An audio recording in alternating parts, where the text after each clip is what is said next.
Hello and a very warm welcome. My name is Madhusudan Reddy and today we will be trying to understand the basics of geography, right? So if you have any doubts, you can also post your doubts into the comment section and I'll be addressing each and every doubt of yours. See, as you all know that geography is one of the most important subject for UPSC or any other civil services examination, and without geography you cannot clear any competitive examination. Mark this, you cannot clear any competitive examination without geography subject, because especially for UPSC, geography and environment alone, there are near about 33 plus questions are asked for preliminary examination. When it comes to mains, it has a weightage of about 120 marks plus, and environment another 60 marks. Disaster management also has near about 40 marks. In totality, geography environment will cater to 200 plus marks. Likewise, in prelims, it is going to cater to near about almost 33% of the total paper. So it is 1/3 of your entire UPSC syllabus. You cannot neglect this particular subject. Before I move any further, you might be having many doubts that so what is geography, how to approach geography, and how should I read geography, and what are the chapters or books that you are supposed to read and one is supposed to avoid those chapters. So today I'll be taking up this introduction into geography in a detailed manner, and we'll also delve into those chapters which are very, very important for the start of this geography. Let's begin. Firstly, I would like to ask you, what is geography? What is geography? See, geography is nothing but when you start to study the earth. You just imagine when you are starting to study the earth as a home to human beings. You know that this is the earth. On this earth, you have plains, you have mountains, you also have plateaus. Likewise, you have very different kinds of landforms. Now, all of these varied landforms, if you put together and you study them as a home to human beings, now this particular earth will become a study of earth as a home to human beings. Now this is called as geography. Okay? Right? On this home you have plains, plateaus, mountains and all other substances and objects and landforms. So this is what is geography. We are also going to study this geography with respect to UPSC syllabus. So for that, you need to know what exactly is the UPSC syllabus here. So let me quickly give you an overview about what is the syllabus of UPSC. See, UPSC clearly mentions what is the syllabus for geography. At the preliminary level, it says that the syllabus here is Indian and world geography. You need to study about India and also the world. One is physical, social and economic geography. That means India and world, you need to study three components: physical geography, social geography and economic geography. This is what is listed in the preliminary examination, right? So when it comes to environment, it says that general issues on environment, which includes ecology, biodiversity and climate change. So even for environment as well, it clearly says that ecology, biodiversity and climate change, these are the three topics that you need to study for environment. Now let's quickly begin to understand this geography in a detailed manner. For that, we have to go to the main syllabus. Now what is the main syllabus? Main syllabus is also divided into three major parts. First one is the salient features of the world physical geography. It clearly mentions that salient features of world physical geography. Look at this, world physical geography. But what do you mean by physical geography here? See, physical geography includes multiple components. Look, the first line of the syllabus, salient features of the world physical geography. But what do you mean by this physical geography? See, this physical geography includes 5 major components.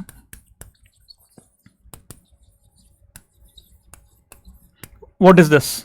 First one, it is geomorphology. Second component of the physical geography is climatology. You can also note it down. Third one is oceanography. You study about oceans. And the fourth one is about soil. It is biogeography. And the fifth component of the physical geography is environmental geography.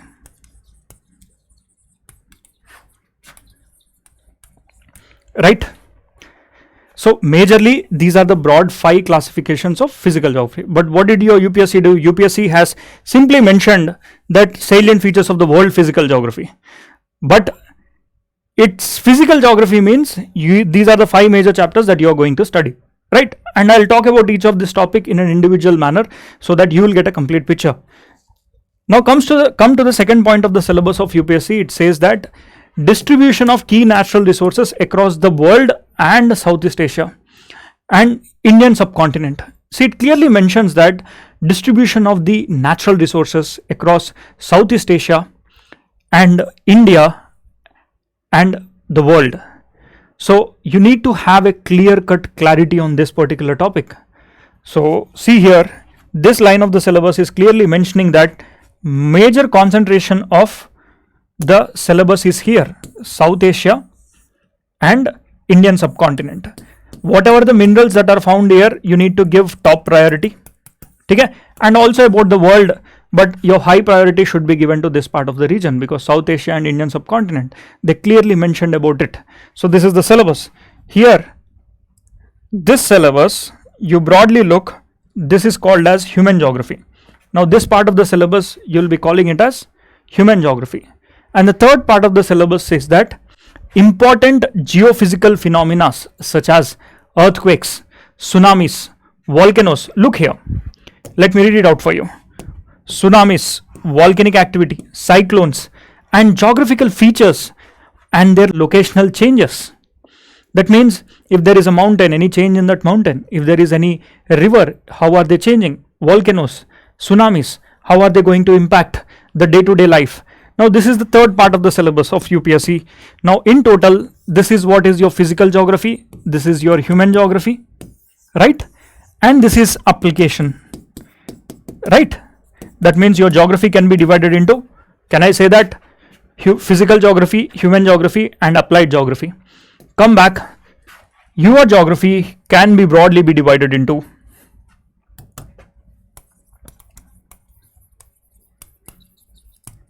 physical geography and the second one is human geography. Within the human geography, you can call this as social and economic geography. Now within the economic geography, you are supposed to study about mines, minerals, resources and industries. Plus you also need to know here about population. In a nutshell, this is what is your geography. Okay? If you have to clear any competitive examination, you need to have this kind of breakup, right? I presume that you know the basics here, as well as now you are clear with what is the structure of this entire geography. What I'll do now is, I'll tell you where to read geomorphology, which chapters you have to read, which chapters you have to avoid. And you are not supposed to read the entire NCERT. You pick up a book from page to end, you are not supposed to read. See, here you are supposed to read in a theme-wise manner. Now, what do you mean by theme-wise manner? Alone, geography itself can be studied geomorphology. This geomorphology is found in class 6 also, class 7 also, class 9 also. So for that, what you are supposed to read is not all the NCERTs you pick up class 6, read from page 1 to page 30, you should not do like that. Or maybe class 7, you open the page 1 till the 100th page you read and then you are going to class 8. No, this mistake you are not supposed to do. What are you supposed to do is, you have to study the geomorphology alone. You pick up geomorphology as a theme and you study everything that is there in the geomorphology from class 6 book also, class 9 book also, class 11 book also. And likewise, you pick up climatology and you read about the climate from class 6, class 9, class 10, class 11, everything with respect to climatology, and this is how you are supposed to study. And then from these NCERTs itself, at least 70% of the questions of geography are asked. Now come back. You can also quickly note it down, what are the chapters that you have to study and what chapters you can avoid. Right? Look here. Go to class 6 and read chapter 5, chapter 6 for geomorphology.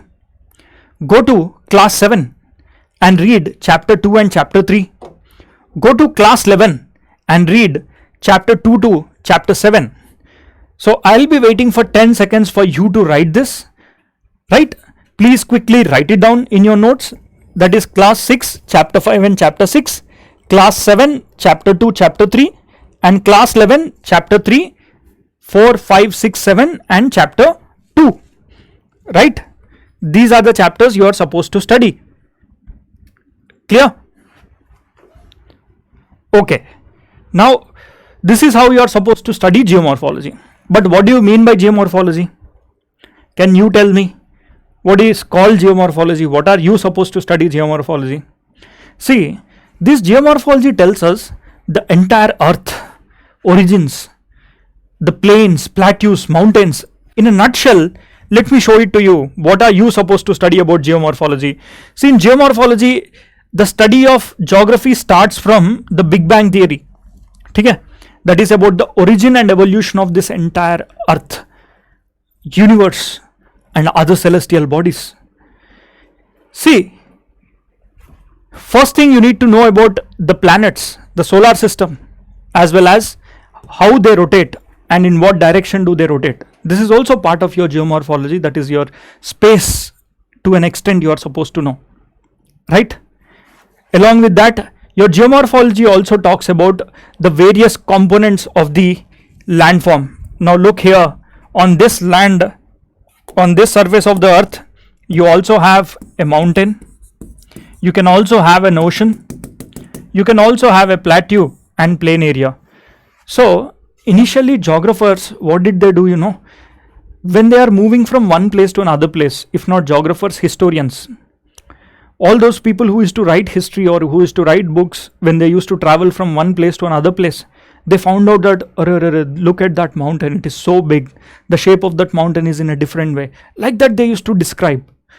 It used to have a shape, X shape, Y shape, any shape they used to describe. That is called as descriptive geography. Little later, they started to understand, how did this mountain form? Questioning came into picture. How did this plateau form? How did this ocean form? Likewise, over a period of time, what happened is that the science behind these formations started, and the science behind these formations are none other than the study of earth landforms, and these landforms study is called as geomorphology. Right? This is called as geomorphology. Right? Okay. Now once you are clear with this, the understandings of the geomorphology, see, your geomorphology not just tells you about how these mountains, plains, plateaus and all they are formed, it will also try to understand what is there within the interior of the earth. Now let's try to go into the depths of the interior of the earth. Maybe let us try to move into the around 5,000 kilometers into the depths of the earth. What do you find? See, as you go deeper and deeper into the interior of the earth, you will get to know that within the interior of the earth, you have a unique set of landforms. Now these unique set of landforms will help you to understand how the formation of the universe has taken place. Now let me show it to you. Let me show you a small video so that you will get a complete picture on what are you supposed to learn in the interior of the earth. See, your geomorphology also tries to understand there is some kind of material which is rising, and this rising material will lead to the formation of mountains on the surface, plains on the surface, plateaus on the surface. How are they formed? Now, your geomorphology is not just confined about what is there on the surface, but also on the interior of the earth. So, we are going to study in the geomorphology what is there within the interior of the earth, what is there on the surface of the earth. Right? In a nutshell, this is what is your geomorphology. I hope you are clear with this. And look here, the second component of the physical geography is your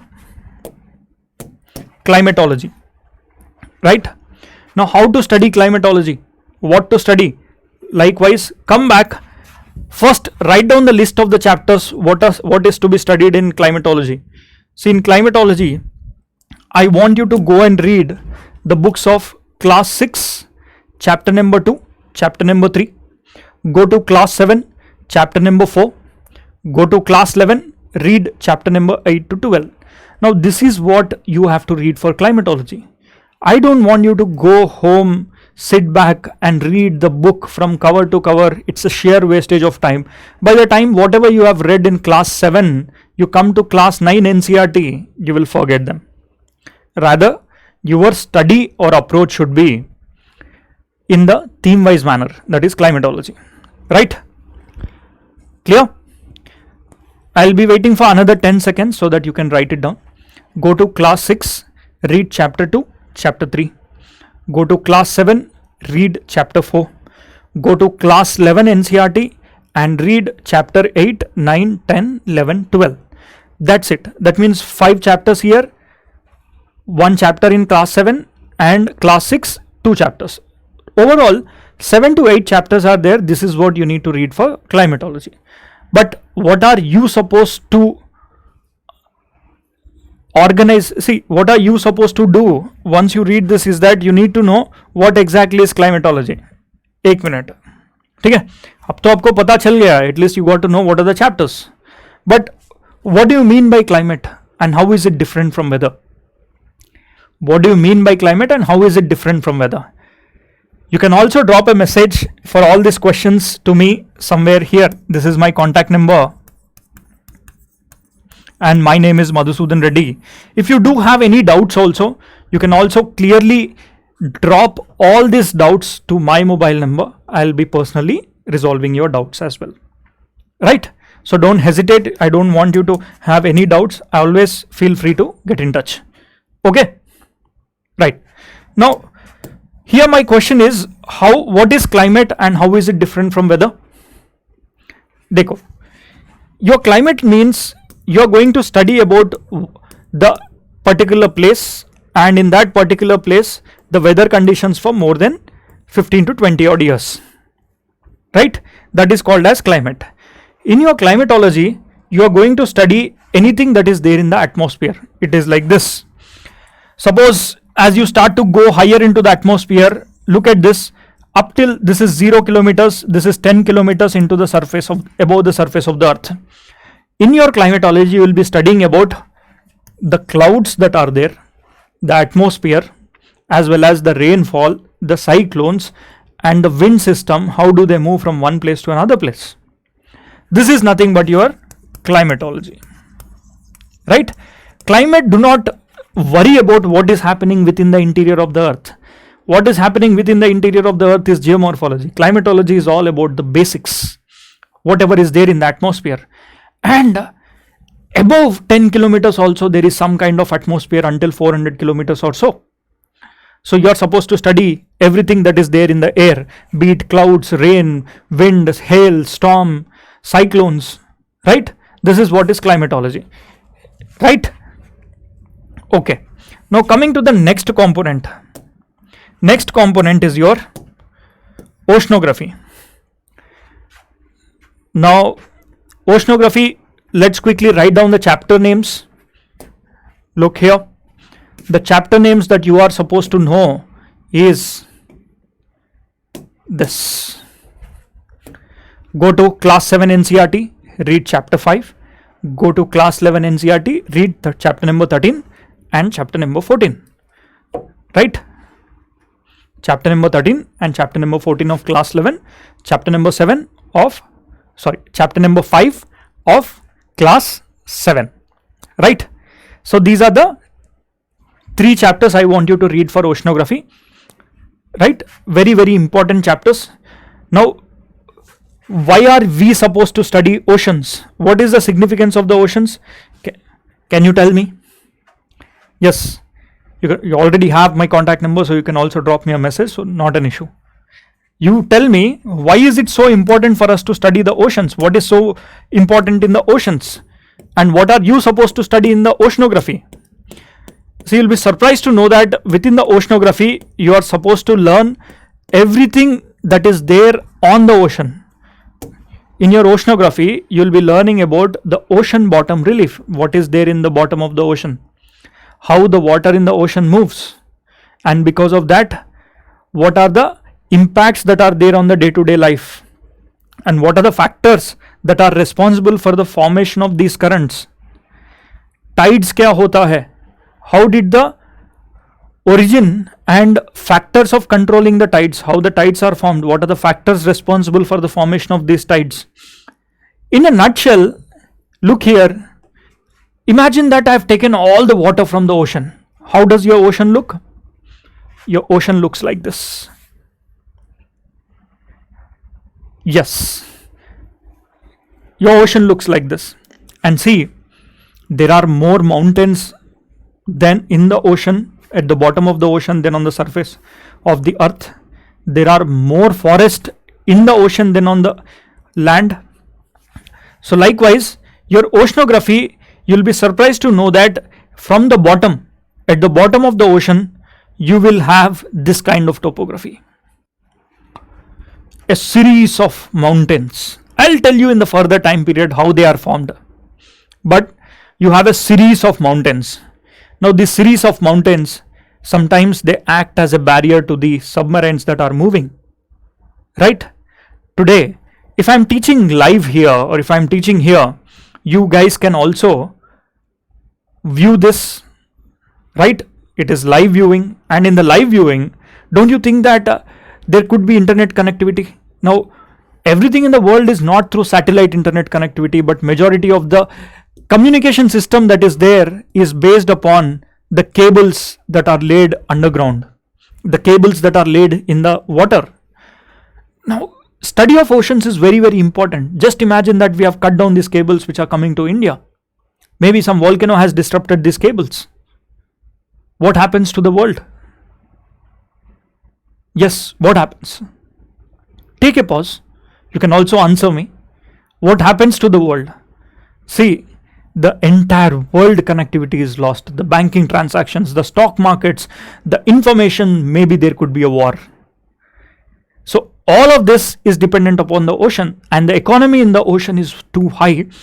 More than 50% of the total world population is living on the coastal area, and rise in the sea level or this kind of changes in the oceans will lead to 50% population moving from one place to another place. That can lead to refugees, war-like situation, climate refugees, climate related wars can happen in the future. So that's why it is very, very important for us to understand the oceans, and within the oceans, the formation of these tides, what are the different types of waves we have, tides that are there, and what are the positions of the moon, right? Likewise, how the water moves at the bottom of the ocean. Your water moves in a very unique manner. Okay? That moves like a very slow tortoise. Water at the bottom of the ocean. See, when I say the bottom of the ocean, you should not be confused. If suppose this is your ocean, this is called as bottom of the ocean, and this is called as the surface of the ocean. Right? This is your surface, and this is your bottom. So in a nutshell, there are also water that are moving at the bottom, and they move very slowly. Why do they move slowly? I'll tell in the further classes, right? And at the surface also, there are different kinds of movement of the oceanic water. Now this water sometimes is obstructed by the landforms which are there in the Indian Ocean. Sometimes the big mountains will not let the water move in one single direction. So that's why you need to know how our ocean, bottom topography and the waves, what kind of ships, navigations, economy, everything is interlinked. So we need to know in detail about this oceanography. Right? Are you clear with this? Okay. Now coming to the next component of our geography. The next component is your biogeography. Right? So what is biogeography then? Biogeography is nothing but it is the study about your soils. Mitti. You study about the soil, that is your biogeography. Now come back. What are the chapters that you are supposed to read for biogeography? So here, the chapters that you need to read is this chapters. Go to class 7, read chapter 6, 7, 8, 9, 10. Right? Class 7, 6, 7, 8, 9, 10 belongs to soil. Go to class 11, read chapter 15 and 16. Right? This is there in both the chapters. Clear? So these are the chapters. Now quickly write it down. And if you do have any doubts also, you can also drop a message here. This is my number and my name is Madhusudan Reddy. Right? 7382552230. Okay. 7382552230. This is my contact number. Okay. In a nutshell, if you look into, these are the chapters that you are supposed to read for biogeography. Look here. Within this biogeography, what are you supposed to study? The interesting factors about the soil is that there are different types of soils and all of the soils are present in India. Okay? Majority of the soils are present in India. Now, as an aspirant, what are you expected to learn? You are expected to learn soil profile. Profile means as you dig deep into the soil, what are the layers that you are going to find? That is called as soil profile. Right?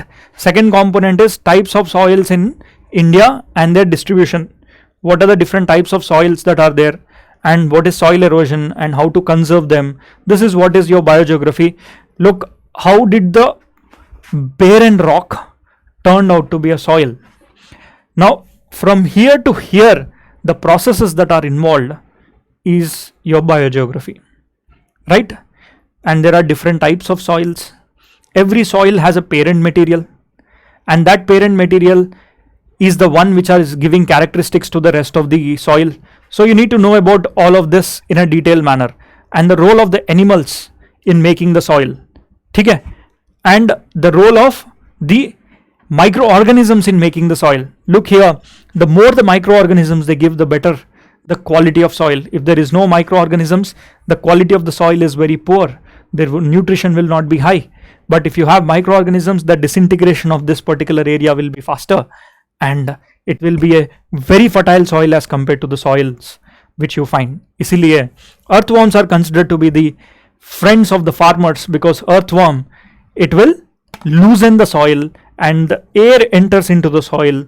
Because of that, you will have the quality of the soil very well. Right? So all these things are given in your NCERT, but bits and pieces. It is written in one chapter, it is written in this chapter, maybe in class 9, and then they directly write in class 11. After 2 years, when you are going to read, it seems like aliens to you after 1 or 2 years. So that's why here what I have done is I have combined all the geomorphology at one place, all the physical geography, and divided them into various sections, and through theme wise I am going to teach you in a detailed manner. Right? And if you do have any doubts, you always have my contact number. You can directly drop a message. I'll be very happy to resolve, right? Or the team at the institute is also very happy to resolve any of your doubts, right? So feel free to ask your doubts. Clear? Now come to our next component, that is your Indian geography. See here, this physical geography, whatever you have learned, geomorphology, climatology, oceanography and biogeography, you also need to learn about the India and the world. Okay, you need to know everything about India in a detailed manner, and you might be thinking that, sir, what is this environmental geography? See, this environmental geography is nothing but it is about the environment. Now, alone environment is a different subject. I'll deal them in the environment concepts. Okay, environment subject, I'll be dealing them in a detailed manner. So don't worry. Now, whatever you have studied for geomorphology, climatology, oceanography and rest of them, you also need to study with respect to India. What are the mountains that are there in India? What oceans, what plains, plateaus, as well as how the climate is different at different places. For this, you need to have a holistic idea about how the topography of India and the Southeast Asia is. This is how the topography of the Southeast Asia and India is. very, very, very topography. You'll be surprised to know that the entire Indian formation is very unique, and the Himalayan mountain ranges, the plains, plateaus and rivers are very, very unique as compared to any country in the world. That's why India is also called as a subcontinent. India is called a subcontinent. So because we have mountains, plains, plateaus, you name it, you'll have it. And look at the population. On the other side, you see social geography, you're going to study about population, right? And before I tell you about social geography, you need to watch these slides. Look at the population here. Okay? The population is, most of the population is located across the coastal areas. Okay? You see the demographic population of India touches the skies. We are the world's largest populated country in the world. Okay?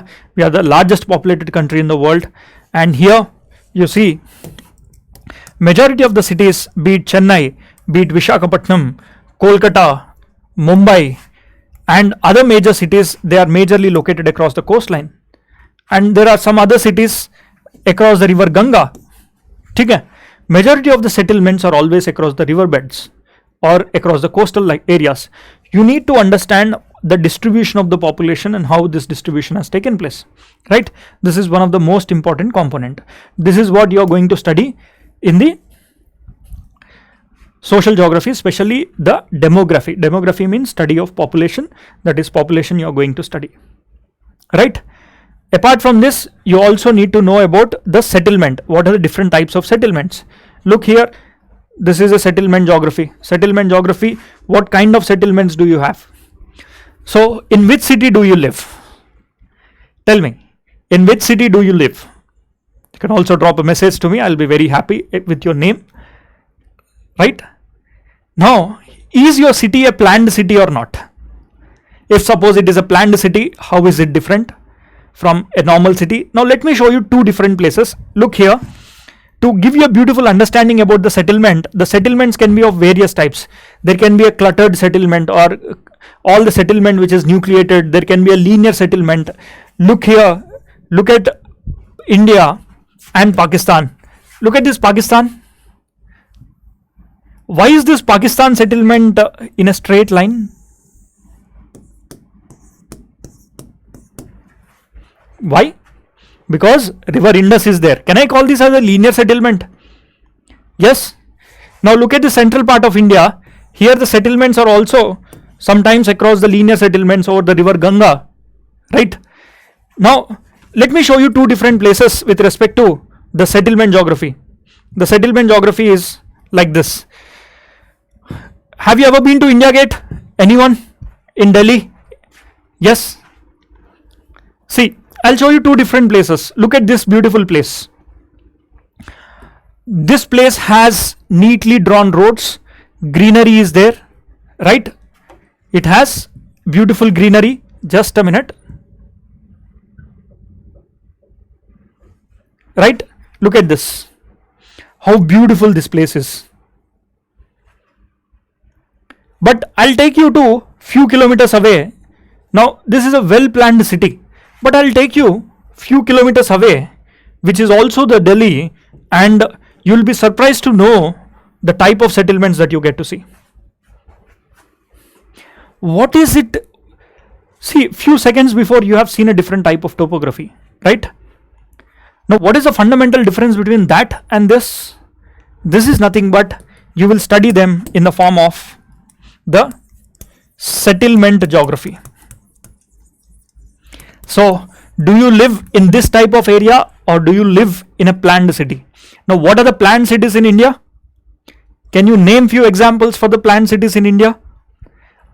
Chandigarh is a planned city. Gandhinagar is a planned city. Noida, that is New Okhla Industrial Development, is a planned city.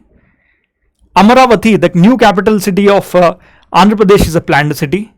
Dispur, Assam's capital, to an extent is a planned city. Likewise, you have good planned cities across the world, and these planned cities are so beautifully built.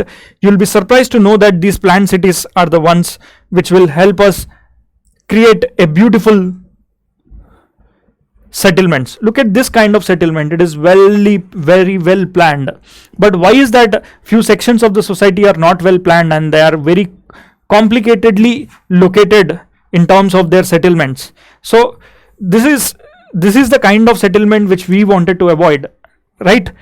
So what is the fundamental difference between that and this? Can you tell me?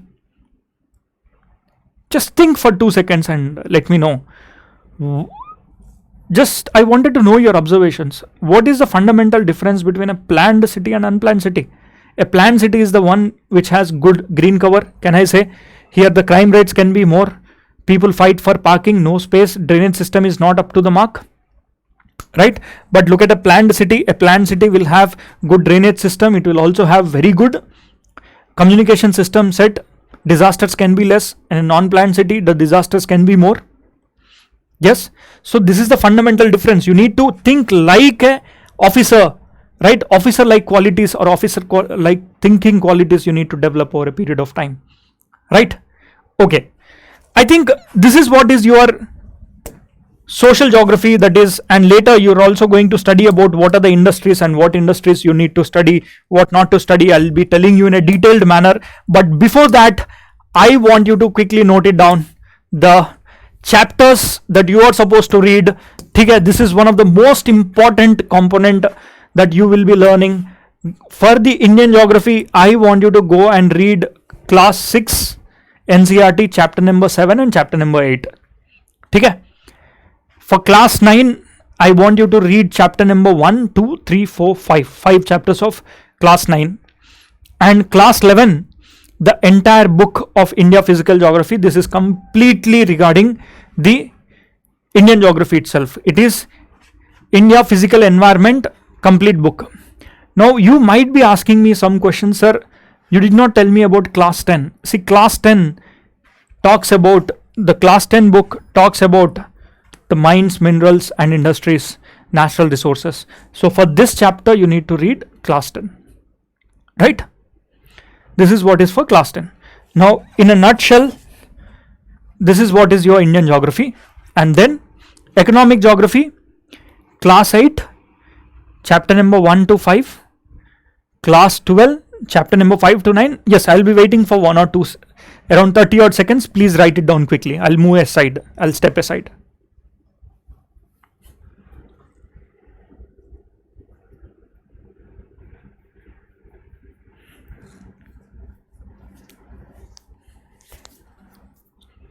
Yes, done. Have you written? Class 12, chapter 5, chapter 9, and class 7, chapter 7. Right? Okay. Apart from this human geography, I want you to read chapter 6 of class 8 and class 12, fundamentals of human geography. You will have a book. I want you to read that book. Right? Class 8, chapter 6, class 12, whole book. So this is what is your geography, right? Now this is the overview of geography. See, you might ask me, sir, reading NCERTs, is it sufficient? The answer is no. But if you read NCERTs itself, 70 to 80% of the questions you can answer. Here, I would also like you to show you the importance and significance of the NCERT, that how important NCERT is that. I'll be showing you few questions which are directly asked from the NCERT books of geography itself. Now, every year at least 33 odd questions will be there from geography environment chapters. Geography and environment will have 33 odd questions, including mapping as well, and you need to buy an atlas called Oxford Student Atlas. Please do not buy school atlas, buy student atlas. Oxford Student Atlas is fine, right? Look, on 21st of June, the sun, there's a question, does not set below the horizons of the Arctic Circle. Look here. From class 6 NCERT, this particular chapter, the question came directly from NCERT. Likewise, 2019, dewdrop, this was the question and it directly came from NCERT. This is what. Likewise, in 2018 also, if you find the questions which are asked in the UPSC examination, they are again found in the NCERT books itself. This is the NCERT, right? Now in 2017 they asked a question on gharial. It is an animal, right? Gharial crocodile nahi hai yaar. Crocodile is different from gharial, right? Okay, gharial is a fresh water or salt water? It's a fresh water. Now this was there in NCERT. Chambal river ki nazdik, or in and around Chambal river you will get it. So again there was a question on Wildlife Protection Act. This is also there in NCERT. It is just that you need to read the NCERTs again and again and understand the concepts in a detailed manner. You'll do wonders in your examination, right? So I can go on and on showing you the total number of questions that are asked. These are the previous year questions. This is the Brahmaputra river. They asked about Brahmaputra tributaries, right? Again, there is a question on Southeast Pacific region. So even this was there in the NCERT itself. I'm directly taken the books from here and chapter names as well as the cuttings so that you will get a complete picture. And you should trust the NCERTs. Whatever is written in the NCERTs, consider them as sacred. Okay.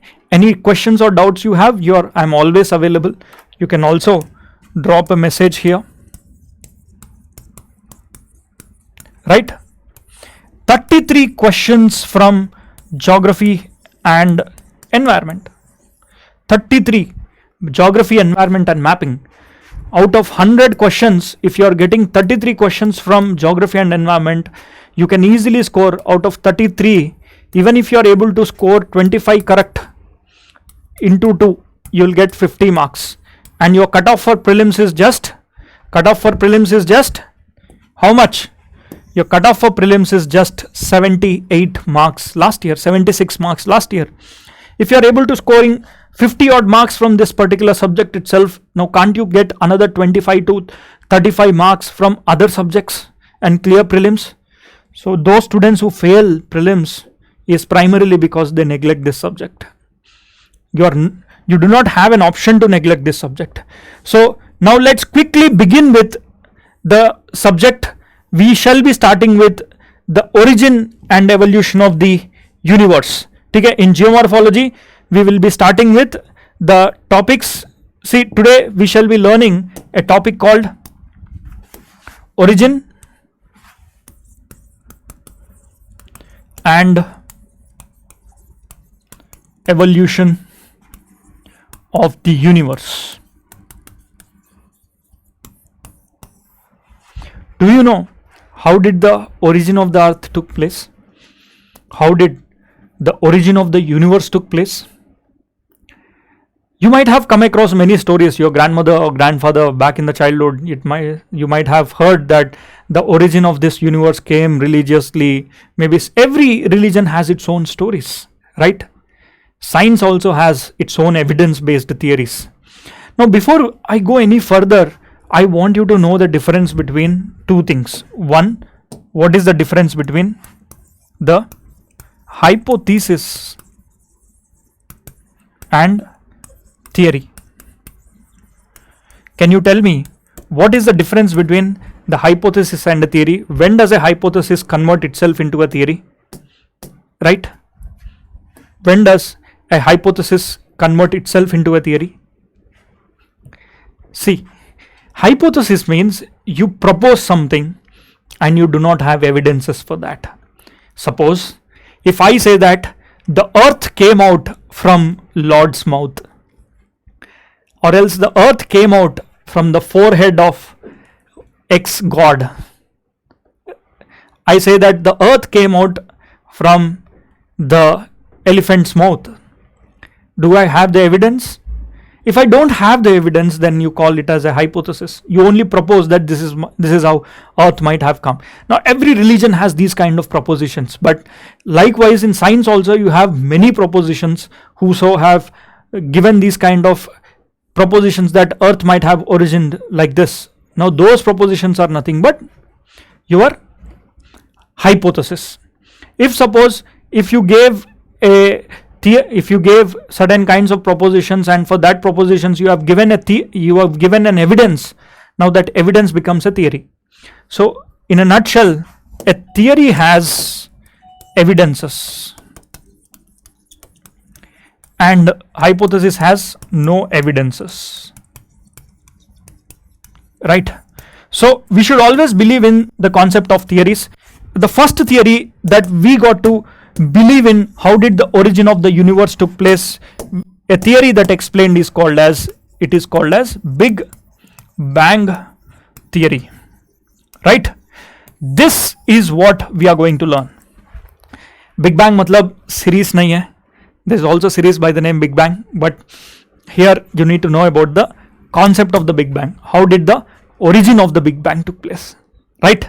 So let us try to understand this Big Bang theory. See, Big Bang theory says that there was a big blast which took place 13.7 billion years ago, and from this blast all the material started to expand out, and after few lakhs of years the dust got converted into the galaxies or stars formation took place, and little later our solar system came into picture, and finally we are somewhere few billions of years later we are able to live the way in which we are. But this is not as simple as it, but let me explain you in a detailed manner. See, Big Bang theory came up in the year 1920s. There was a person named Hubble, Edwin Hubble. He started to watch the space and the universe, and then through telescope he used to watch some galaxies. He found that the distance between galaxies is increasing. Arey yaar, why is this galaxy's distance increasing? Between two galaxies the distance is continuously increasing. Now, by then many people told about the Big Bang. Now what is this Big Bang? Big Bang comes from a concept called singularity. What is singularity? Let us try to understand. So come back. See, imagine you are sitting in a classroom. Okay? Just imagine. Okay? You are sitting in a classroom, and this classroom has around 50 odd students. But me, Madhusudan Reddy sir, has decided that I wanted to push another 300 students into this classroom without changing the size of the classroom. So when I put these 300 students, that 50 people were also not so comfortable, and 300 more people came in. So everyone started to sit so tightly and they cannot move anymore. So here, in a nutshell, if you look into the density of the classroom increased or not, try to understand this. What I have done is, in the same classroom, earlier there were only 30 students, but what I have done, I have put in 500 students into this classroom, or 300 to 500 students into this classroom. What happens to the density? The density of the classroom increase or decrease? The density of the classroom increases. But now I got a weird idea that I wanted to bring in another 3000 students and make them sitting in the same classroom. What happens to the density? Now, fundamental question is that, sir, how come a 3000 students will be able to fit into this classroom? If they are not in a position to fit, I'll break their bones and make them sit in the class. ऐसा तो possibility है ना? Yes. So if I'm breaking their bones, turning and twisting them, I don't do it. It's just for the fun sake, so don't mind. If I'm bringing all of them and I'll change the form in the sense they are in the physical form of flesh, and so maybe I'll change the form and I'll make them sit in this classroom. You tell me what happens to the temperature of this classroom, right? What happens to the temperature of the classroom? Will it increase or decrease? It will increase. So likewise, I have decided that all the materials that are there in the city, I'll twist, maybe turn into different form, and I'll bring all the material as well as any material including the forest, everything, I'll crush them and I'll try to put them into this tiny classroom. So what happens to the density of the classroom? It increases. Temperature of the classroom increases. What is the pressure in this classroom? Increases. Now imagine I'm going to get the entire earth. Look at this earth. What I've decided is that Reddy sir one fine day thought that this entire earth I am going to crush. I'll crush it. I'll make it into a tiny point. What happens to the density of that point? It increases, right? So all this I'm going to put into this particular classroom or this small size, right? Now imagine the temperature, pressure and density of this particular place. And again I'll crush them into such a small tiny point. Look at this tiny dot. Now this tiny dot will have infinite temperature. Do you agree? Yes, it has infinite temperature. It has infinite density. And it also has infinite pressure experiencing within it. So one fine day, all the universe I am going to crush them and bring it to this tiny, small, a very small, tiny object size, this size. Now such a kind of situation or such a kind of scenario, we call it as what? It is nothing but singularity. This is called as singularity. That means there was a singularity which was present 13.7 billion years ago, and for some reasons which we do not know, even the scientific community do not know, that they say that this tiny object, this little tiny object which you get to see here, the small dot, can you see here? This got exploded, right? Now this explosion is called as Big Bang theory, or this explosion is called Big Bang. And when this exploded, all the material or such a hot body started to flow outward. Okay? So this is called as the Big Bang, and the happenings after the Big Bang, the evidences whatever we are studying, that is called as Big Bang theory. That means this tiny dot, one fine day, it is going to blast in unimaginable situation, in unimaginable way, right? Now imagine this tiny singularity blast has taken place. Okay? Let's see. This is your singularity, and this tiny dot, the blast took place. If the blast took place, all the heat, see, there's so much of heat that was present, the heat is thrown out in either side. Okay? Just imagine. Now, when did this take place? It took place 13.7 billion years. Right? What is the age of today? We are in 2024 or 25. Right? That means 13.7 years before a blast took place, the impact of the blast, you can clearly see it now. Now, whenever this blast took place, it is said that for the first 3 minutes, it was so hot. Temperatures were very high. After 3 minutes, slowly the temperature started to cool down, right? So in the initial time period, maybe for few years, there was no matter kuch bhi nahi hai. It is fully hot. Even if I am standing here 10 feet distance where someone else is standing there, both cannot see each other because it is full of dust, high temperature, you cannot see anything. Now such a kind of area or a time period is called as radiation era. And after that, after 3 lakh years, the temperature dropped to 4500 Kelvin. Right? Now this 4500 Kelvin temperature, the matter started to form. What is matter? This is a matter. I am a matter. This mouse is a matter. Maybe your mobile is a matter. Like that, all the material started to form, right? So this matter started to form, and slowly the formation of stars took place. Now this is a star. Likewise, slowly the formation of stars took place. Okay? These are stars. Now collection of these stars, we call it as a galaxy. Okay? Collection of stars, we call it as a galaxy. Likewise, galaxies formed after few billions of years, right? So this is also a galaxy. Now what is galaxy? Galaxy is a collection of stars. After few billions of years, stars formed. Now once stars are formed, how did the stars form?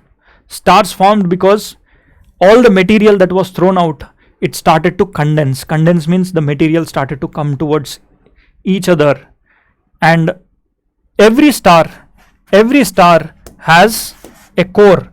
Look here, this is the core of the star. Imagine the formation of star. This is the core of the star.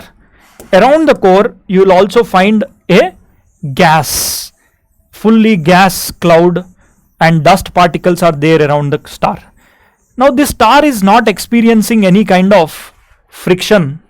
So this star is, every star is also rotating. That means it is rotating like this, right? The star is rotating. Clear? That means like this you have how many stars? This is one star. Now imagine there are millions of stars, and these millions of stars, they are also called as galaxy. This is called as a galaxy. Now this galaxy, today the galaxy in which we stay, what is the name of the galaxy in which we stay? Now this is a small homework for you. You can also tell me, let me know by the end of this class, what is the name of the galaxy in which you live? Yes, you can also let me know. Now this particular star, like every star is rotating, and every star will have a planet. If not every star, most of the stars will have planets. From where did these planets come? Look, the planets are origined like this. This is a star, right? See, this is the heaviest material of all the materials. This is the heavy material because this is the core, and these are lighter materials. So from here, it is very surprisingly, you'll get to know that here, as it is rotating, some material is thrown outward. A part of the star, which is made up of gases, which is made up of dust, and which is also hot, is thrown outward like this. It is thrown out from here. Maybe these materials, some materials, they are thrown outward like this. Why is it thrown outward like that? It is because this star is rotating and the size of the star is getting shrinked because of a process called differentiation. In the process of differentiation means the heavier elements will always come to the center and the lighter elements will move to the outer periphery. So you imagine this is a core which is solidified liquid. It is nothing but a molten material which is rotating. So some material might have been thrown out for various reasons. It can be thrown out while it is rotating, or else now imagine that like that there are hundreds and lakhs of stars, right? Imagine this is another star.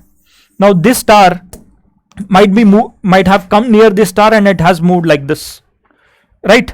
Now when it is moving away, it pulls up certain material from the main star and this materials will be thrown out like this. Okay? Some of the materials might be thrown outward like this from the parent material. Imagine this is your parent material. From here you will come across some material is thrown out. Now these materials are thrown out and the same material will start to orbit around this star. Now this is started to orbit around the star, right? Likewise, now imagine that these are none other than the planets. These are none other than the planets. That means Mercury, Venus, Earth, Mars, Jupiter, Saturn, Uranus. Where did they come from? Who is their parent? Their parent is none other than this particular star itself. That is your Sun. Sun is the parent material for all the planets, and these planets were thrown out. So see, when they are thrown out, it is not just one single material that is thrown out. There will be thousands and lakhs of small particles which are thrown outward like this. So many materials you will find them around the star, but all of them, what do is they keep on orbiting around the star. Now here the bigger bodies, let's imagine these are the bigger bodies. Okay, this is one big body, this is another big body. Now imagine this is comparatively a big body. Now all these big bodies, we'll call them as planetesimals. I'll call them as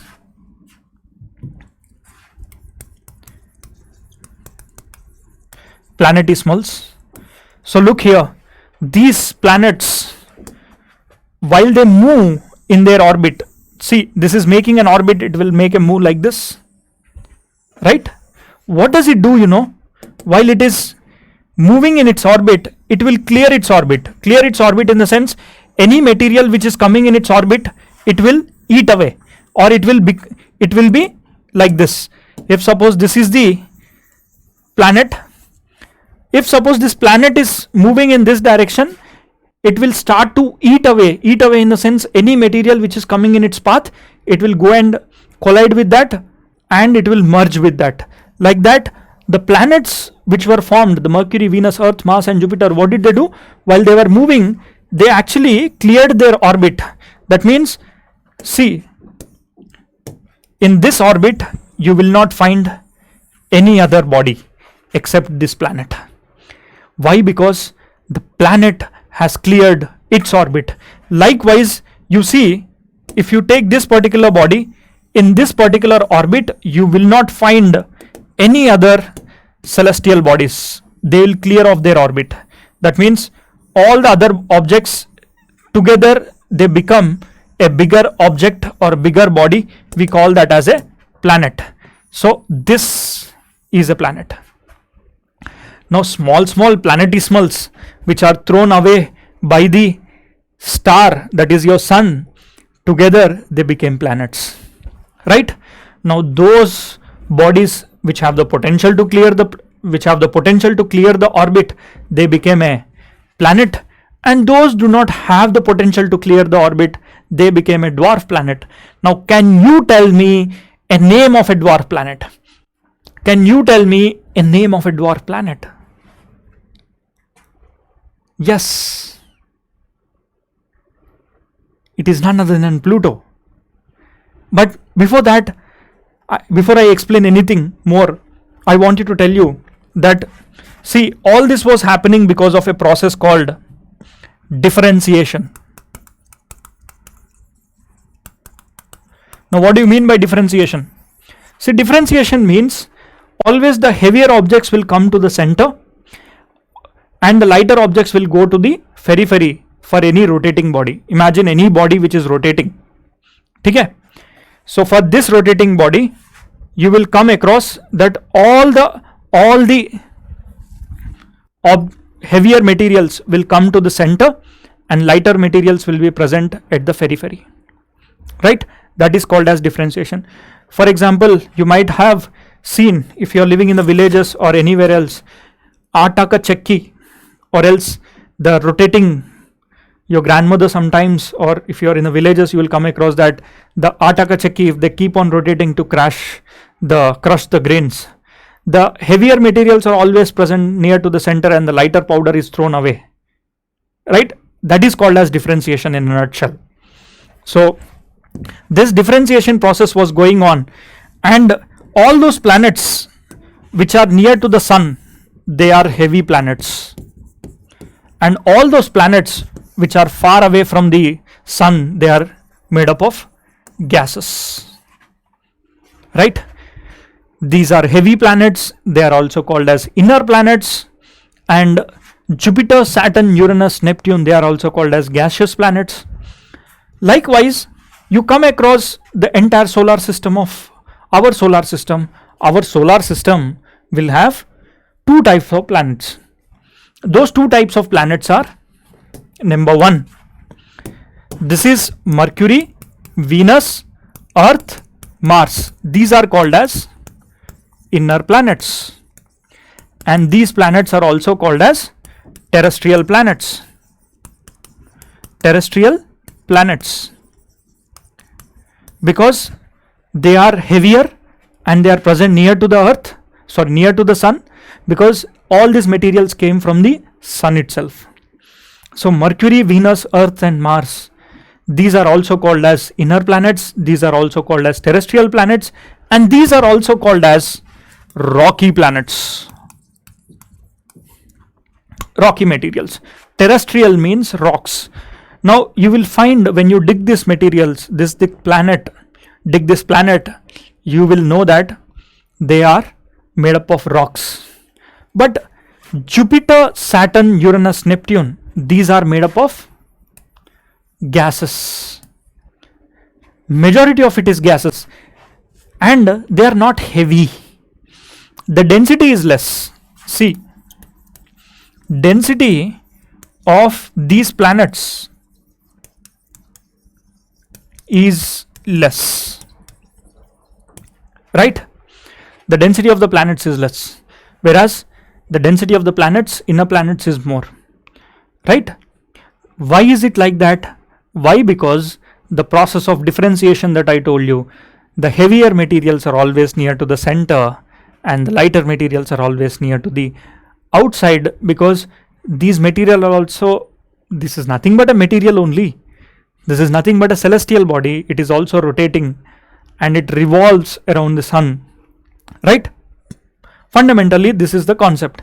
But here you also need to know, between Mars and Jupiter, there is a belt called, this belt is called as asteroid belt. Okay? This is called as asteroid belt. Now this asteroid belt is present between Mars and Jupiter. Have you ever heard of a concept called asteroid, meteor, meteorite, meteoroid? You might have heard about this, or else ever heard of a concept called shooting star? Have you ever seen a shooting star? Now what is that shooting star? These shooting stars are none other than asteroids which are present between Mars and Jupiter. They sometimes come onto the Earth, right? You might be surprised that, sir, how does these asteroids come to the Earth? See, for your understanding purpose, they are drawn like this, but your Earth sometimes can be here and it can attract a celestial body onto it. No, but what exactly is an asteroid?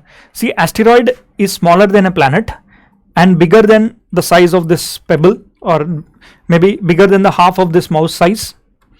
That is called as an asteroid. Now these asteroids, they are present between Mars and Jupiter.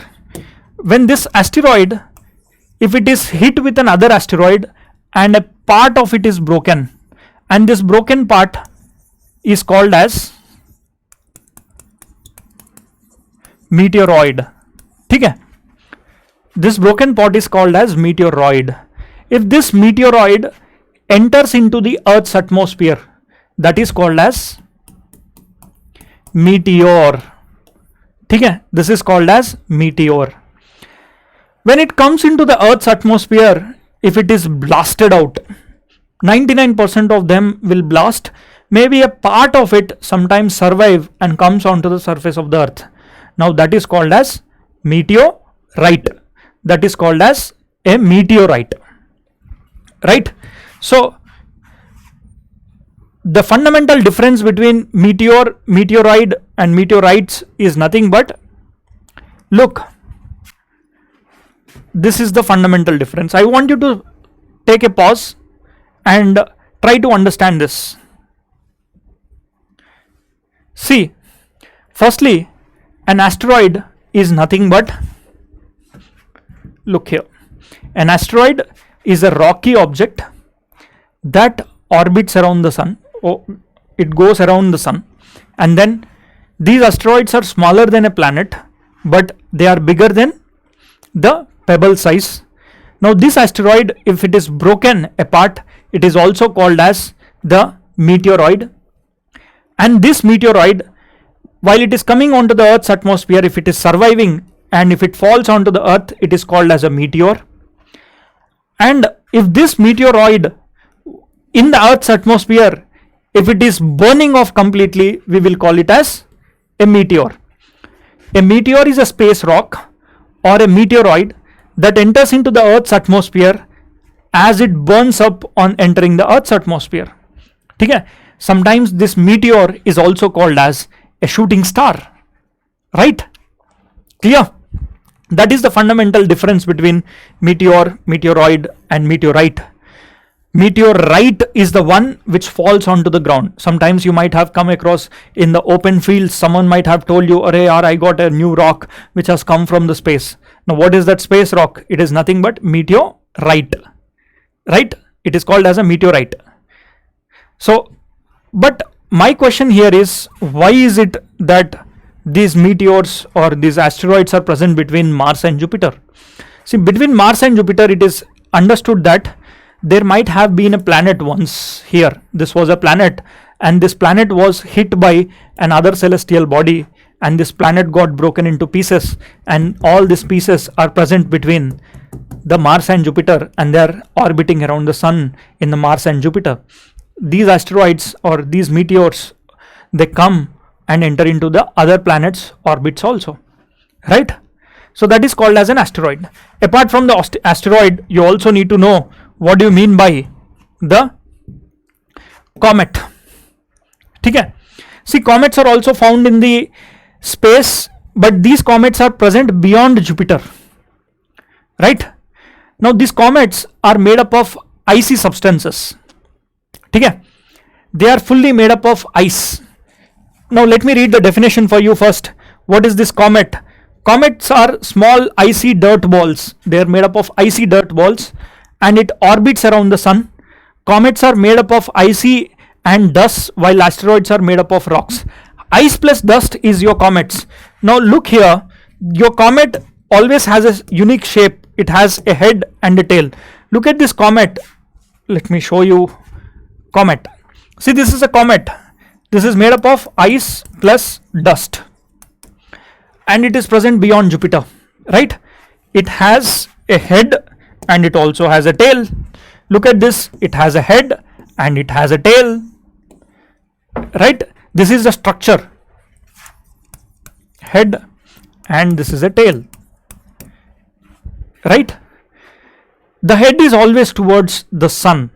Look here, the position of the head will be present like this. Always the head position is towards the sun, and this is your tail. So this is your sun and this is your head, right? Head and tail. So why is this having head and tail? In simple terms, imagine that your sun is present here. If your sun is here, while it is coming towards the sun, it experiences heat, and because of that the melting will take place and there will be some gases, they'll keep on burning. So that's why, imagine this is your sun, and while it is coming towards the sun, it has a head and it has a tail, right? Head is the place where the burning take place, because it is coming with so much of speed and it is exposed to the sun heat, so that's why it will burn off. So that is called as a comet. Now apart from comet, within your solar system you will also come across some other celestial bodies, and these celestial bodies are none other than the Eris and Ceres. What is Eris, Ceres and Pluto? See, Pluto, Eris and Ceres, they are called as dwarf planet. Now what do you mean by dwarf planet? What do you mean by dwarf planet? See, dwarf planet is nothing but, it is not a fully developed planet. Basically, planet characteristic is that if this is your planet Jupiter, if there are any celestial bodies, while it is moving, it will clear off its orbit. Okay? Either it will hit them away and it will still stay in the same orbit, or else it will absorb and bring them onto their atmosphere or to the ground. But your dwarf planets are not the same. Your dwarf planets are like this. Look at, let's imagine this is your Pluto. Okay? If there are some celestial bodies in its orbit, bichara, this poor Pluto, while it is orbiting, it comes in contact with any of these comets or any other bodies. Instead of moving in this same orbit, the Pluto will now change its orbit. Instead of moving in this orbit, now the Pluto might change its orbit. It will be moving in a different orbit. That means a planet is the one which will have a stable orbit. Pluto will not have a stable orbit, because Pluto every now and then is going to get hit by these comets. Okay? There are too many comets. These comets are called as, which are present in the Kuiper belt. Kuiper belt is beyond Neptune, and this is where lakhs and lakhs of comets are present, and these lakhs and lakhs of comets are the ones which are coming and hitting the Pluto, and Pluto is not in a stable orbit. It always moves its orbit from one place to another place. So that's why we have declared, beta Pluto, you are not fit enough to become a planet, right? To become a planet, you need to have a fixed orbit. You need to look round and you need to clear the orbit, right? It should rotate, it should go around the sun. These are the characteristics that are associated with a planet, right? And an dwarf planet is the one which is not going to be present in a stable orbit. Rest of the characteristics are same. It might be rotating, it might be revolving, it goes around the sun, but changes its orbit, right? Any doubts here?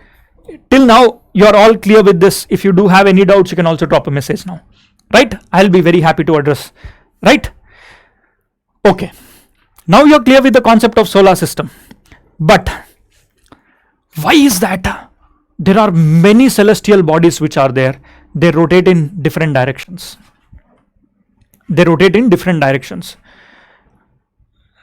Look, Earth is rotating at a slower rate, whereas look at the Ceres, a smaller planet, it is rotating at a faster rate. Look at Pluto, very slow. Now what about Uranus? And what about Venus? See, all of them depends upon the density.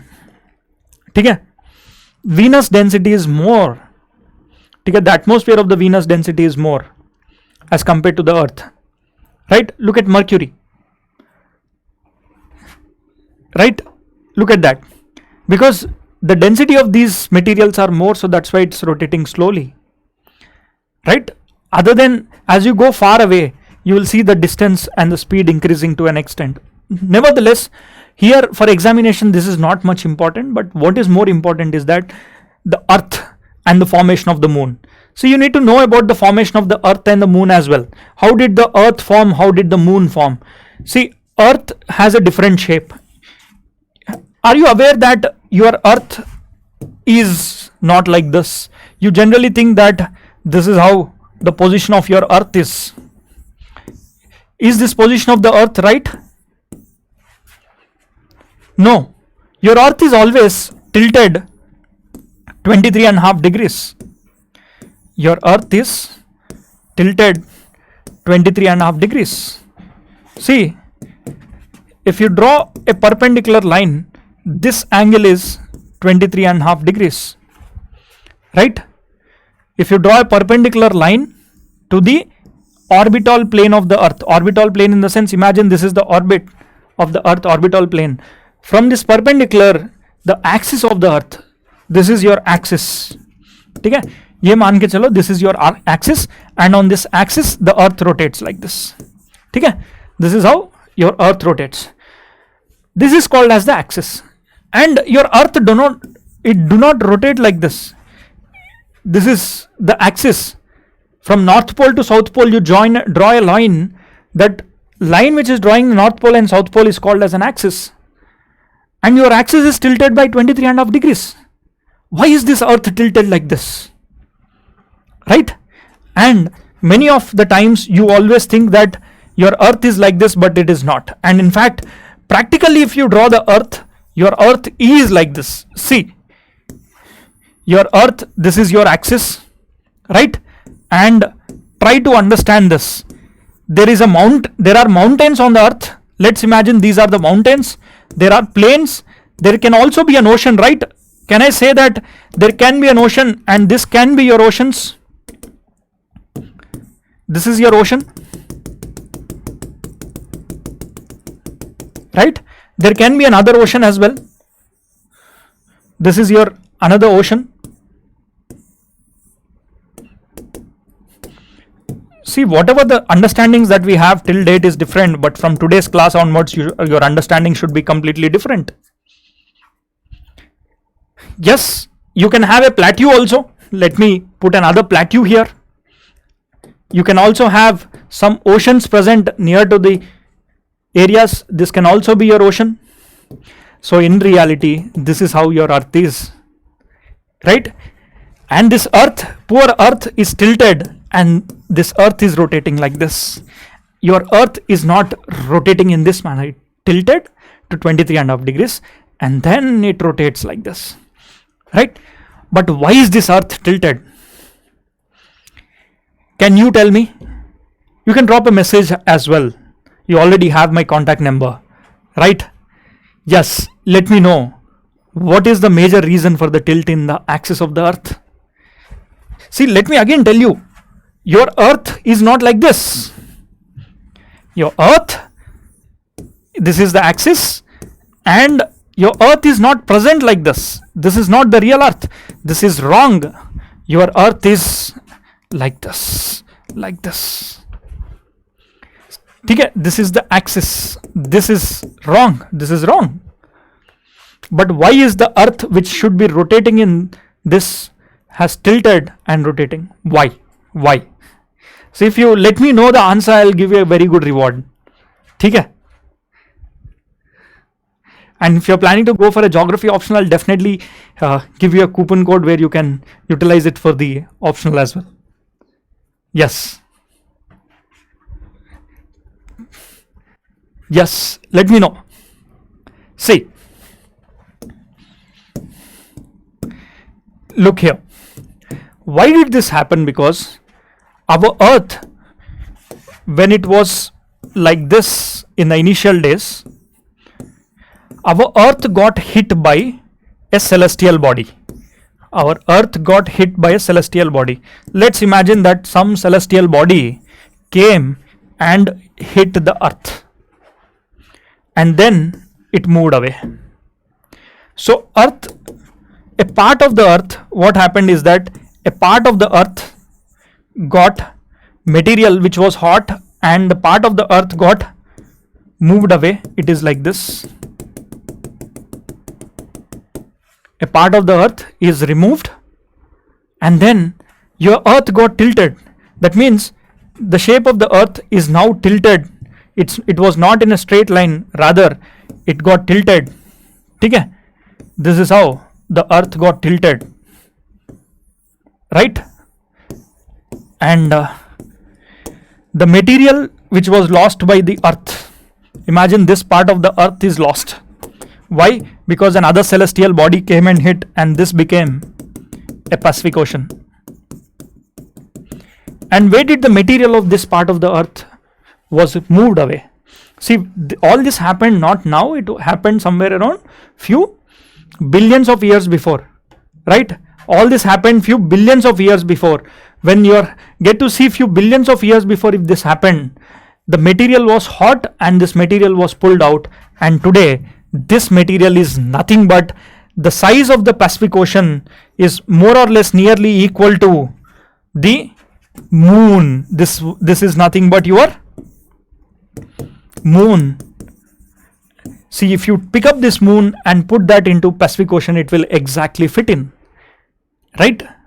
So your Pacific Ocean is almost bigger than the size of the moon, and your moon is present here. And today this moon goes around the earth. Okay? That means try to understand this beautiful bonhomie. Moon came from the earth. Earth came from the sun. Okay? Moon came from the earth itself. Earth came from the sun. Right? Sun came from the Big Bang. That means all of this which is present on the universe, they have a single parent called Big Bang, and that Big Bang came from a tiny point with infinite density, infinite temperature, and infinite pressure, that is called as the singularity. This is called as the singularity, right? So the universe came from a point called singularity, and this is nothing but your Big Bang theory. Your Big Bang theory says that there was a blast that took place few billions of years before, and initially this Big Bang happened. Slowly the material started to move out, and this material, over a period of time, they formed stars, right?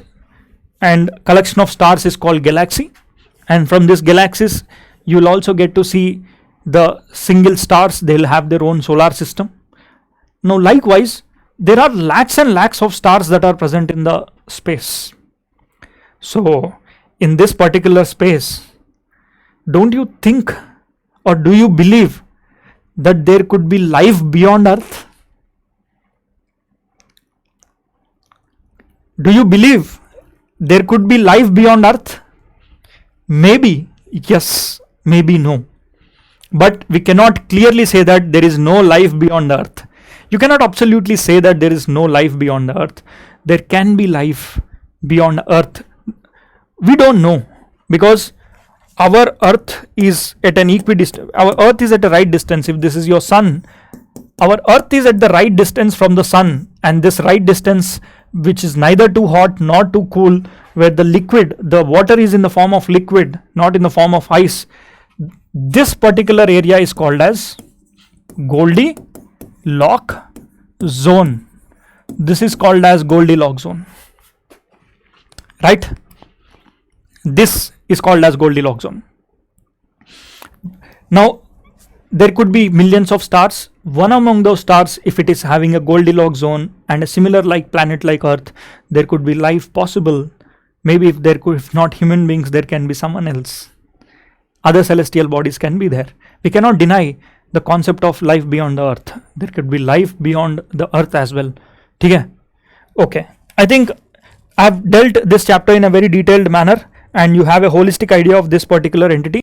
Now coming to the concept of the Big Bang Theory. See, Big Bang Theory came, and the evidences of the Big Bang Theory came from the telescope called Hubble telescope. See, this is called as a Hubble telescope, James Webb Hubble telescope, and this telescope is we placed it into the space, and the work of this telescope is to find the galaxies and take the images, pictures, and try to study everything that is there. So in this manner, what have we done is, for example, if this is the Earth and we placed our telescope here, and the work of this telescope is to observe galaxies. These are galaxies. Okay? Likewise, millions and millions of galaxies which are there.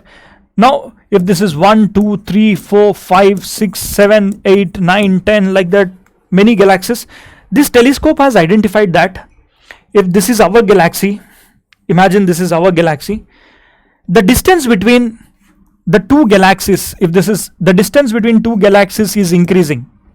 That means the distance between the galaxy 1 and galaxy 2, it is keeping on increasing.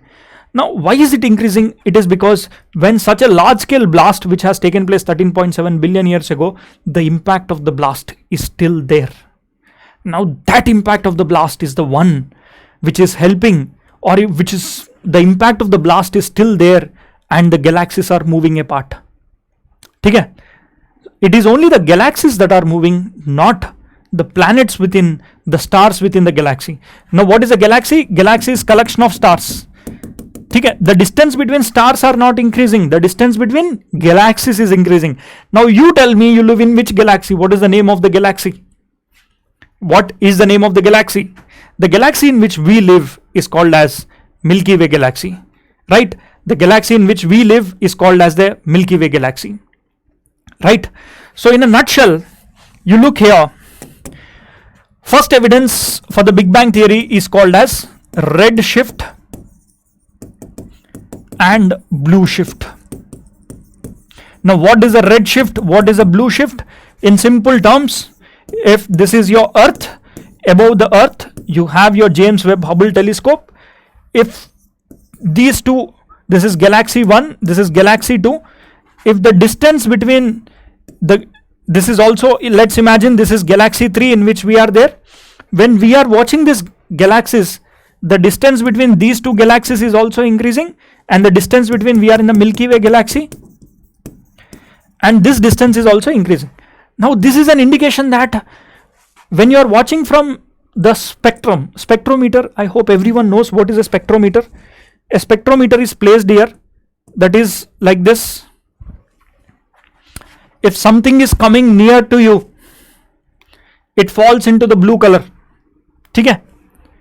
If something is moving far away from you, it will fall into the red color. So, this James Webb Hubble telescope, what does it do is it tries to watch all the celestial bodies. Now if the distance is increasing, they will be seen in the red color spectrum. Okay? You need not know too much into detail. This red color spectrum is the one which will help you to understand if they are falling into the red color category, that is an indication that the galaxies are moving away. If they are falling into the blue color, the galaxies are coming near. VIBGYOR, you might have heard, right? VIBGYOR, VIBYGYO. बचपन में पढ़ा होगा ना यार, ठीक है? Schooling and all, you might have heard about it, VIBGYOR. Now prism, colors and so. Likewise, you need not go too much into detail, right? Geography always have domains. If you're going beyond and studying, you'll enter into a different subject. So in a nutshell, let me put this. If anything is coming near to you, you will witness that it is coming into the red color. If anything is moving away from you, it will fall into if anything is moving away from you, it will fall into the red color. If anything is coming near to you, it will fall into the blue color. Right? See, redshift means, try to understand this. As the galaxies move away, its light is more stretched and moves to the red end of the spectrum. As galaxies are moving away, the light of this particular galaxy falls into the red color spectrum. Right? So our James Webb Hubble telescope will identify the light which is coming from the galaxy. Is it falling into the red color? That means ye to dur ja raha hai, it is moving away. If it is falling into the blue color, that means it is coming near. By using this is used as an evidence for the Big Bang theory. And this is what is your Big Bang theory. James Webb Hubble telescope is the new telescope which is sent into the space, and we are able to study this. Right? Are you clear with this? Now, any doubts that you have? Yes, I'll be next. See here, apart from that, you also need to know about the sun. See, sun is a very hot body, and this hot body also has layers. You also have a core. Okay? You also have a radioactive zone. This is called as radioactive zone. And the outermost layer of the sun is also called as corona sphere or corona. Look at the temperature. Here it is near to 1 lakh degrees Celsius. The corona. Right? So the temperature of the sun is at varied places. So recently in current affairs, you will come across that the sun, what is it doing is, it will have some spots. Okay? Sun will have some spots. We call these spots as, this particular spot where the temperature of the sun is little lower, we call this as sunspot. Sunspot.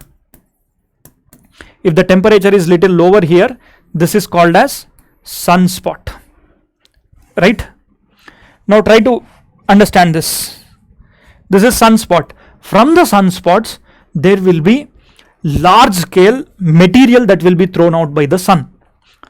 Now that material is called as coronal mass ejection. This material which is thrown out from the sun is called as coronal mass ejection. Okay? This is called as coronal mass ejection. Now these coronal mass ejections are made up of the dust, harmful rays, which are electromagnetic waves, right? And hot cloud. These are nothing but coronal mass ejections. Now these coronal mass ejections, when they are thrown out, magnetic field will also be there, electromagnetic field. Now they can come near to the earth. They are pushed away, and then earth also has its own magnetic field. Okay? Earth will also have its own magnetic field. I'll tell you in the further classes why you will have this earth's magnetic field, and this is the magnetic field of the earth. Now this magnetic field lines always comes and joins at the poles. Look at this pole. This magnetic field lines always comes and joins at the poles. Now this coronal mass ejection which is thrown out, what does it do is, it will come with an electromagnetic, so much of energy is there into it, it will collide with the Earth's electromagnetic field and it will wash away the Earth's electromagnetic fields. And in the tomorrow's class you will get to know that you will have beautiful colors being formed on the Earth, and this beautiful colors you will call it as Aurora Borealis, Australia Borealis. Now these Aurora Borealis and Australia Borealis, auroras in the north, Australia's in the south near to the South Pole, you will get to see beautiful colors. Now these beautiful colors are formed because of the sun's electromagnetic field or coronal mass ejection. The high intensity magnetic field, electromagnetic field waves which are sent, they will come and interact with the charged particles on the Earth, right? Or else the material from the sun will interact with the material of the Earth, in which one of the layer of the Earth's atmosphere, which I'll tell you tomorrow, you will get to know why they are formed, right? That is nothing but Aurora Borealis and Australia Borealis. These are beautiful lights, and these beautiful lights you will get to see in the North Pole and South Pole near to the polar region.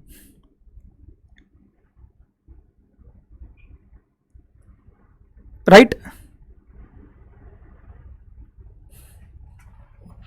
Clear? Yes, you can see different kinds of lights. Nitrogen, sodium, magnesium, iron and calcium, different types of lights can be seen. It is because of these materials. You need not know in detail manner about these materials and so, right? Are you clear with this? Yes? Yes. Okay. Now you need to know about in little more detail about the Earth. See, your Earth is a beautiful entity, right? And Earth axis is tilted. You know that Earth axis, this axis is tilted by 23.5 degrees. But from where? Your Earth axis is tilted by 23.5 degrees. If this is your Earth, imagine that I have drawn a perpendicular to the axis of the perpendicular to the orbital plane of the Earth. From here, this is 23.5 degrees, right? This 23.5 degrees is the one you will get to know, right?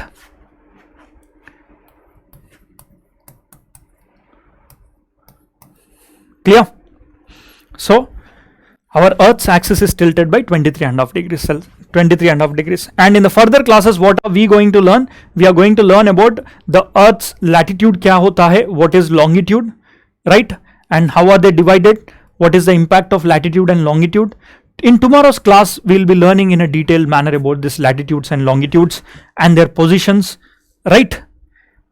Along with the atmosphere of the Earth as well, right? So we shall be stopping here. And if you have any doubts, you also have my contact number, which I have given. You can drop me a message as well. Thank you, and we'll meet in the next class.